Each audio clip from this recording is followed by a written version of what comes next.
Welcome. You're now on listening to Jodi's Voice. Jodi's Voice is a platform to give a voice to those many conversations that we sometimes don't have. I, Jodi, am your host today.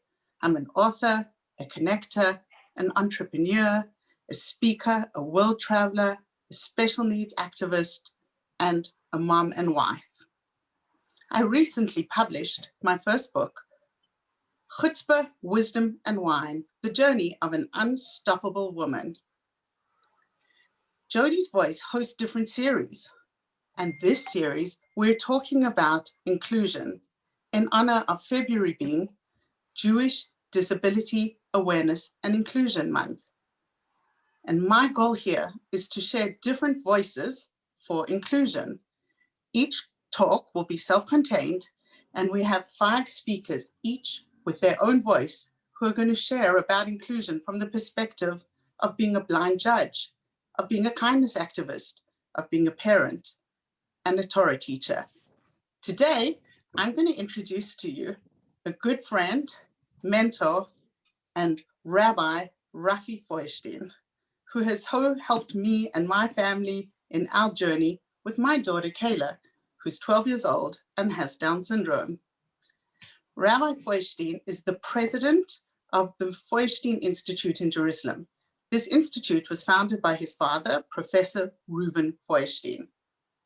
The institute engages in research, development, dissemination of the Feuerstein method, and they have a claimed series of cognitive tools to assess advanced thinking and learning. Rabbi Feuerstein speaks all around the world on the topic of inclusion, on the topic of integrative education and therapy. He also wears the hat of being one of the co-founders of Tzohar Organization of Rabbis, and his goal is to create a common identity for all Jews in Israel. Rabbi, it's truly a pleasure to have you on my show. And I have a couple of burning questions for you on the topic of inclusion. My first question to you is, why does inclusion matter to society? What's the difference whether we're an inclusive society? Would you like to share your thoughts on that? Hello, Jodi. Thank you for inviting me to talk with your audience and with you. The question of inclusion is a strategic question. Regularly, we look on this question as a question of parents with special needs. And Jodi, you told us about your daughter. I'll tell you about my son. He's today 32. He has a Down syndrome, a wonderful young man. So for Jodi, Gavin, for me and Tal, the question of mainstreaming is not just a professional, a social question, it's a matter of life. But I would like, when I talk with you today, not to talk about myself as a parent. I would like to talk about the society. Because many people think that they make me, they are nice to me, they make a charity to me if they invite my son or Jodi's daughter to be part of the classroom, the normative classroom, or the society, or the community. That's a mistake. That's a terrible mistake. And let me share with you a very, you can say, painful fact. You can say that's life. I'll let you to decide. But every one of you, the normative people, those who don't have any, thanks God, such a problem or such a challenge in their homes, in the families, this question is for you. Tell you why. You have old parents, you have old grandparents, you pray for becoming, Bezrat Hashem, as we say, with the help of God, old. You know, when we are old, we don't see so well, we don't hear so well, we don't walk so well, we need some support. And you know what happens to many of those old people? We hope to be one of them. We hope to age and to be old and to have long life. That's our prayer. But then something happens. We are not so important many times to our grandchildren. Yes, they call. Hi, hello, short messages. Thanks God we have the WhatsApp, the short Zoom, and that's it. But the meaningful connections, interactions with our family, which we put all our life to put them, to grow them, to educate them. We invested so much love, effort, money, if you want. But then we're excluded out from the society because we don't have the same rhythm. We don't have the same intensity. We are, and you know, my friends, our problem, and I wish every one of you to age well, but loneliness, not just in the corona year, which that's a disease, but also not in the corona. People are lonely. People die because they are lonely. People lose their memory because they are lonely. They don't have anybody to talk with. So my friends, to mainstream my son or the daughter of Jodi, don't do me a favor. I don't need you. Sorry, I need you. You need it because you want to educate your children. What does it mean? Inclusion. Because we will be those who want, we should, in the future, we would like to be those which the society, the family, the community hugs in. It's not the problem of my special child. It's the problem of every human being. So I would like to take it out from the world of chesed, of charity, of those nice words, which I believe in. That's a strategic question of the well-being of the world. And thanks God, we're aging today much more than one ever because medicine is amazing. We live longer, but lonely. So inclusion is for everybody. Second point, the teacher. Many people say, how can the teacher mainstream a special child? And I'm telling you something. And now I'm talking to the young parents. Every child, every pupil is a special child. One is special child in math, doesn't go so well. Another in literacy, another in social life. The fourth one is suffering from bullying. Everyone, believe me, is special. One is defined as ADHD, the other is dyslexic. 30% of the kids, of the students in the Western world are defined as learning disabled. So everyone is special. But let me share with you what's the problem. The problem is that the teacher became very weak. He needs the support of doctors and medicine and Ritalin. I'm saying, you, the educator, forgot that you have so much power in your hands. You have so much power to deal with all the issues of 30 special needs in the class. It's not only my son. Every child is special. Now, you want a weak teacher or you want a strong, energetic, creative teacher? I know what's your answer. So mainstream my child, and the teacher will learn that if he mainstreamed my son or Jodi's daughter, he knows to mainstream everybody. He's not afraid from this child with dyslexia, or child with dyscalculia, or child with ADHD, or child with motivation problem, or social anxiety, whatever, you name it. There is no one child who doesn't suffer or is challenged from something. What is the face of the teacher which you would like to have? A strong teacher? A teacher who is afraid from every little problem, sends you to doctors, to assessments, to whatever? Teacher says, let me. I have the power to educate your child. I'm not against doctors, and when it's needed, it's needed. But I want a powerful teacher.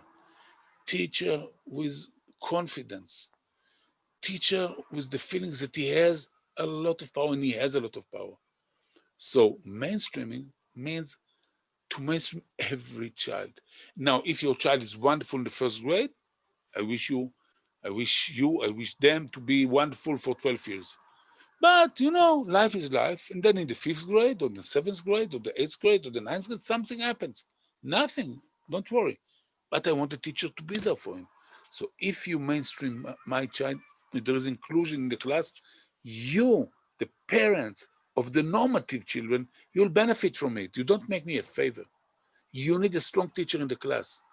A teacher who is mainstreaming my child is a stronger teacher he will deal successfully, much stronger, much more effective with your children. And the third point, let me say, values. I want, for me, school and education is not just math, literacy, computers, STEM. For me, School is also education. I want my children to be warm people, empathic. Don't want them to be selfish. I will suffer. If they will be selfish, I'll feel it in my home and my family. I don't want them to be selfish. I want them to be givers, not just takers. When my child is in the classroom, they learn not just with nice words and nice, values, etc., etc. They learn how to be empathic, how to forgive, how to hug somebody, how to be nice to somebody who is not exactly like you. So if values in the education of children is important for you, you better go and search for my child to beat your class. I will tell you, I know some principals in Israel and other places who call me and say, do you have me? I need somebody to mainstream. I feel that my school is not the same school if there is no such a child inside. So those are my seed answers, if I can say, to your wonderful question. Thank you. That was amazing. So, Rabbi, what do you think the greatest obstacle to inclusion is? I mean, objectively, we live in the wealthiest times we've ever lived. There's more resources in most countries than there's ever been towards inclusion, challenges, disabilities of all kinds. Yet somehow we're still struggling to really have true inclusion in our societies. What do you say the greatest obstacle is? The first obstacle is excellence. We look for excellence. Society, every economy looks for excellent graduates. We need engineers, we need researchers, we need teachers, we need psychologists, and our society is very competitive. We know that the success of our children is if they will succeed in school, in high school, they will be accepted to a university, to an Ivy League university, whatever is your dream. And that's also somehow a matter of survival, because you want your children to live in such and such quality level of life, and quality of life needs a lot of money, needs a good profession. And one of the fears and the obstacles is, okay, you put a special child in the class, it will slow down the rhythm of the class. The teacher, instead of succeeding to teach my child 100% of the material, will teach just 80% because there is a child who is much more slower. So there is a feeling that there is a contradiction between my wish as a system, as a state, as a parent, to bring my child the best education and to search for excellence, and slowing down by mainstreaming a child. That's the first obstacle. Second obstacle is stereotypes. We have stereotypes that a child, special child, cannot be really part of the class. We have fear from him. I won't forget, many years ago, a teacher who came to my wife when our child was little, and she said, is this Down syndrome, it's like a corona? Can it, by air, can it infect my child? Stupid question. But we have fears, there are stereotypes. And the third thing, which could be connected to the second, is there is a recoil against people who are different. Okay? Those three are I find them very important barriers and obstacles which block people and teachers and policymakers and principals from mainstreaming. The answer to those obstacles somehow are embedded in my first answer, the first answer to your first question, Jodi. But let me say again and emphasize it from the perspective of excellency. Everyone wants his child to be excellent. That's the way to open my child as many more doors. He will choose to. I don't want him to come to me when he's 18 or 20, say, hey, why didn't you push me to? Everyone understands what I'm saying now. But go back to my first answer. Also, your child who is talented child, thanks God, no any problem, not Down syndrome, not AS, not autistic, nothing.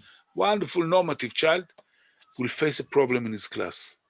I know many children now in the Feuerstein Institute which come to us, not because they are low achievers, because they are gifted. You know that gifted children suffer like special ed children? No one understands them. They are too quick for the class. They begin to be hyperactive. I've just now got such a telephone call just 5 minutes ago from a concerned parent. Says, look, my child suffers, not because he's stupid, because he's smarter. So everyone has his own challenge. If you want excellence, that's fine. I agree with you. I want also it for my kids and for my grandchildren. But it means that the teacher is a sophisticated teacher. Professor Feuerstein, my late father, said once, he would like that every child with special ed teacher. The special ed teacher is much more stronger. He's coming to a challenge. And that's why he can find himself much empowered when he is dealing with 30 special needs children. Everyone is special, as I said before. So you want excellence? Wonderful. I agree with you. But just with strong teacher, just with a teacher who can cope with the issues of motivation, of behavior, of so many things which can, and that's the fact, will meet your child in one point or another. So if you mainstream my child and Jodi's daughter, you create a school which doesn't pay price for in the excellency. Opposite, the children will get out much smarter than from a school when the teacher is not there for my child, normative child, when he has a problem in the first grade, in the fifth grade, in the eighth grade. All our children will come now, hopefully very soon, to school after the corona. They will come different children. Some of them were never in school, the first graders. Some of them lost a year. What will happen to them? The learning habits. You know how many children this will be a post-effect, aftershock of the corona, will be defined as learning disabled? Not because they're learning disabled, because they lost a year of learning, of creating habits of learning, of motivation. Everyone is going to be a special child after this corona year. So let's be ready. Mainstreaming means empowering the school for excellence. Talking about stereotypes and the recall, yes, our grandparents from time to time look a little bit different, don't remember exactly the same, look a little bit different, are less, you know what does it mean. Not all the time, thanks God, but so you better work on the recall and the stereotype of yourself and your children when you teach them from the beginning that human beings are different and everyone has place in our world. That's the most important education, which is not just because it's nice and it's a value, because it's a need for everybody. We need it for ourselves. Wow, what an incredible perspective, Rabbi. I hope we can share this message and this voice widely. And that is the purpose, ladies and gentlemen listening here, is to give different voices. Jodi's voice wants to give these different voices to stories and to opinions and ideas that maybe we don't think about, the other side of the argument. So thank you, Rabbi. And for anybody who would like to follow me on jodisvoice.com or Jodi's Voice on Facebook or Instagram, if you would like a copy of my book, it's available on Amazon as an ebook or a print book as Chutzpah, Wisdom and Wine, The Journey of an Unstoppable Woman. And I have many, many stories, tips, and of being a parent of a child with special needs. Rabbi, thank you and thank you. Thank you, Jodi, and all the best to everybody. Thank you. Thank you.